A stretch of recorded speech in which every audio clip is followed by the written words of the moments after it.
తమిళనాడులోని ఓ చిన్న గ్రామం నుంచి వచ్చిన ఒక సాధారణ కుర్రాడు 1987లో ఒక ఇంటర్నర్గా బాంబే హౌస్ గుమ్మం తొక్కాడు. ఆ కుర్రాడు అప్పుడు ఊహించి ఉండడు 40 ఏళ్ల తర్వాత తాను భారతదేశపు అతిపెద్ద కార్పొరేట్ సామ్రాజ్యానికి చైర్మన్ అవుతాడని. ఇవాళ తనే స్వయంగా ఆ కుర్చీని వదిలేస్తున్నాడు. ఎవరి వ్యక్తి, ఆయన ప్రయాణం ఎలా సాగింది, ఈ స్పెషల్ స్టోరీలో చూద్దాం. తమిళనాడు మోహనూర్ అనే ఓ మారుమూల గ్రామం. అక్కడో వ్యవసాయ కుటుంబంలో 1963లో పుట్టిన నటరాజన్ చంద్రశేఖరన్ 6 పిల్లల్లో చిన్నవాడు. 15 ఎకరాల పొలంలో అరటి, వరి, చెరుకు పండించే కుటుంబం అది. తండ్రి లాయర్గా చదివినా తాత చనిపోయాక పొలం చూసుకోవాల్సి వచ్చింది. కానీ పిల్లలందరికీ మంచి చదువు చెప్పించాలన్నదే ఆయన లక్ష్యం. తమిళ మీడియం ప్రభుత్వ బడిలో చదివిన చంద్రశేఖరన్ కోయంబత్తూర్ ఇన్స్టిట్యూట్ ఆఫ్ టెక్నాలజీలో అప్లైడ్ సైన్స్ డిగ్రీ పూర్తి చేశాడు. త్రిచిలోని నేషనల్ ఇన్స్టిట్యూట్ ఆఫ్ టెక్నాలజీలో కంప్యూటర్ అప్లికేషన్లో మాస్టర్ చేసిన ఆయన 1987లో టాటా కన్సల్టెన్సీ సర్వీసెస్ TCSలో ఒక సాధారణ ఇంటర్నర్గా చేరాడు. అప్పుడు కంపెనీలో కేవలం 500 మంది ఉద్యోగులు మాత్రమే ఉండేవారు. సాధారణంగా కార్పొరేట్ ప్రపంచంలో 3-4 ఏళ్లకు ఉద్యోగం మారడం ట్రెండ్. కానీ చంద్రశేఖరన్ మాత్రం ఒకే ఇంటికి 40 ఏళ్ల పాటు కట్టుబడి ఉన్నాడు. ఆ ఇల్లే టాటా గ్రూప్. మరి అక్కడ ఆయన ఎదుగుదల ఎలా సాగింది? 2007లో TCS బోర్డు సభ్యుడిగా చీఫ్ ఆపరేటింగ్ ఆఫీసర్గా బాధ్యతలు అందుకున్నాడు చంద్రశేఖరన్. ఆ తర్వాత 2009లో TCS CEO మేనేజింగ్ డైరెక్టర్ పదవి అందుకున్నాడు. కేవలం 46 ఏళ్ల వయసులో టాటా గ్రూప్ చరిత్రలోనే చిన్న వయసులో CEO అయిన మొదటి వ్యక్తిగా రికార్డు సృష్టించాడు. కానీ అప్పుడు అతనికి టైమింగ్ ఏమాత్రం అనుకూలంగా లేదు. తీవ్ర ఆర్థిక మాంద్యంతో ప్రపంచం మొత్తం అతలాకుతలం అవుతున్న కాలం అది.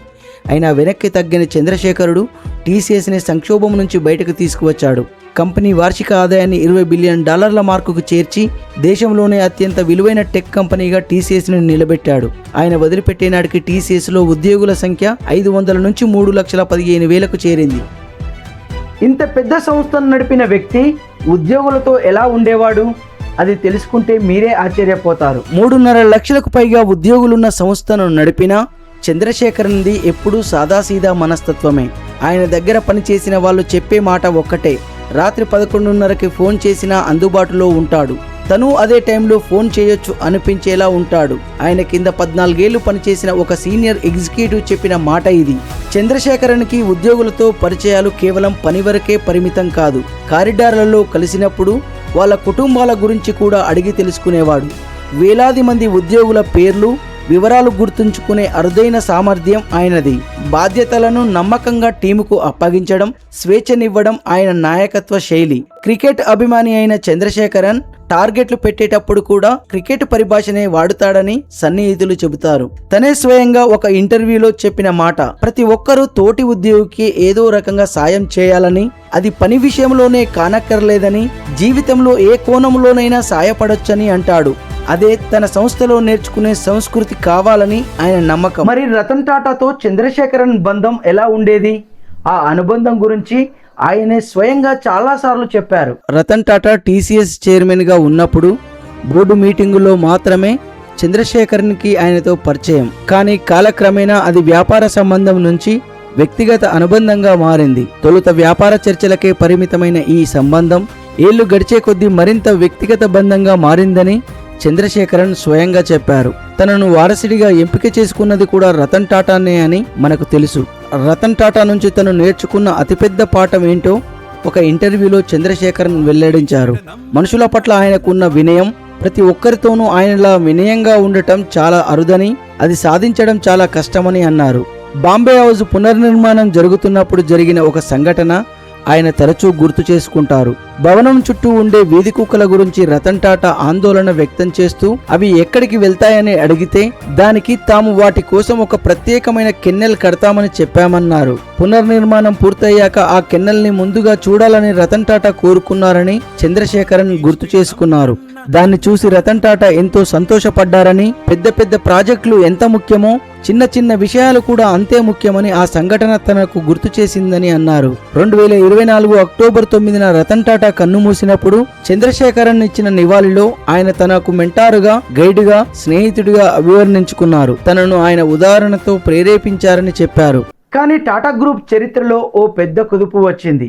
సైరస్ మిస్త్రీ టాటా కుటుంబం మధ్య వివాదం రావడంతో గ్రూపు మొత్తం అస్థిరతలో పడింది.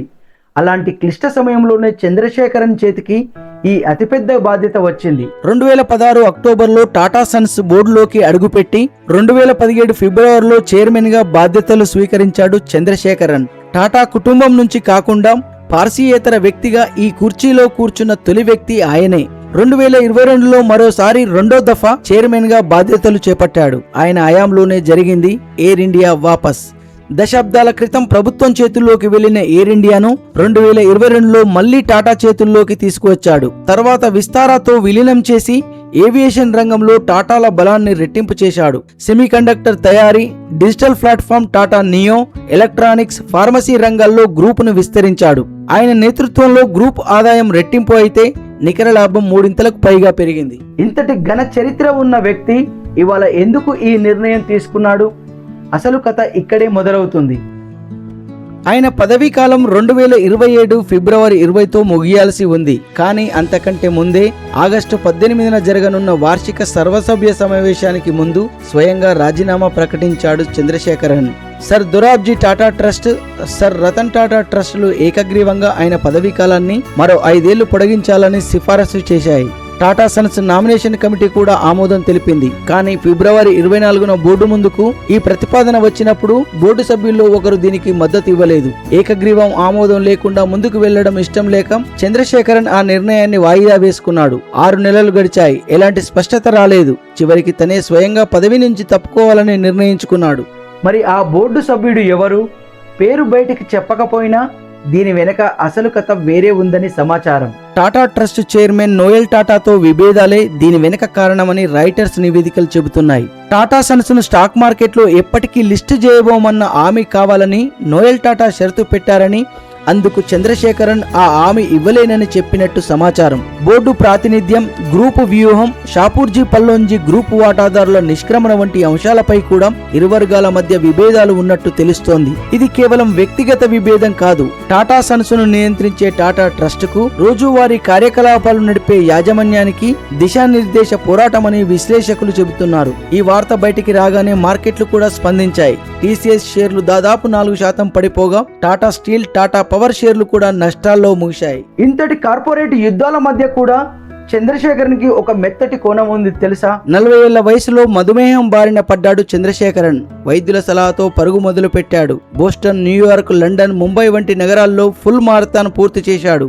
దేశానికి ఆయన చేసిన సేవలకు గుర్తింపుగా 2022లో భారత ప్రభుత్వం పద్మభూషణ్తో సత్కరించింది. ఒక ఇంటర్నల్ నుంచి చైర్మన్ దాకా, ఒక సాధారణ రైతు కుటుంబం నుంచి భారతదేశపు అతిపెద్ద కార్పొరేట్ సామ్రాజ్యానికి సారథి దాకా నటరాజన్ చంద్రశేఖర్ ప్రయాణం నిజంగా ఒక సినిమా కథలా అనిపిస్తుంది. కానీ ఇప్పుడు ఆ కథలో ఒక కొత్త అధ్యాయం మొదలైంది. టాటా సామ్రాజ్యానికి కొత్త సారథి ఎవరు? రాబోయే వారాల్లో ఈ ప్రశ్నకు సమాధానం రావచ్చు. మీకు ఈ స్టోరీ నచ్చితే లైక్ చేయండి, ఛానల్ని సబ్స్క్రైబ్ చేయండి.